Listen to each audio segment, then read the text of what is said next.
Outsourcing कर्मचारी निर्भरशील प्रशासन प्रमुख प्रशासनिक कार्य को आयोजित आउटसोर्सिंग कर्मचारी द्वारा अत्यधिक निर्भरशील को बुद्धिजीवी महल में असंतोष प्रकाश पाई। बुद्धिजीवी महल में प्रश्न उठे क्यों आधार में दायित्वपूर्ण कार्य को आउटसोर्सिंग कर्मचारी द्वारा कराइबा पाई विश्वास को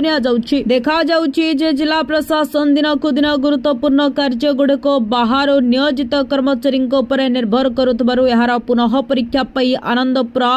प्रेस फोरम सभापति दावी करिसेंती एवं कार्य बंटन संपूर्ण प्रशासन विश्वसनीयता को सुरक्षित करा जाऊ तत्सहित मूल प्रशासनिक दायित्व गुड़िक प्रशिक्षित एवं दायित्ववाही स्थायी कर्मचारी को दिया जाऊ। उमेश चंद्र पाड़ी आनंदपुर प्रेस फोरम सभापति। एक्चुअली आउटसोर्सिंग कर्मचारी जो रखाई सरकार जो नीति जो सुविधा सब करने रखी सुविधा केवल अर्थ को पैसा कम खर्च कम त्वरान्वित करने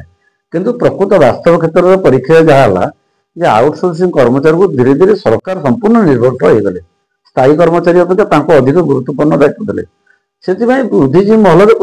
विभिन्न समय विभिन्न प्रकार प्रश्न उठे सरकार केमी विश्वास को नौकरी कौ आधार नौकरी से अत्यधिक निर्भर करने तो सरकार उचित नुहे से मु सरकार को अनुरोध करी जे आउटसोर्सिंग एत निर्भर न करी निजुक्ति देवाई जो संस्था गुड़िक अनुमोदन कर पुनः परीक्षा निजुक्ति प्रणाली को पुनः परीक्षा कर दायित्वबोध प्रति से सचेतन हूँ सरकार सचेतन करूँ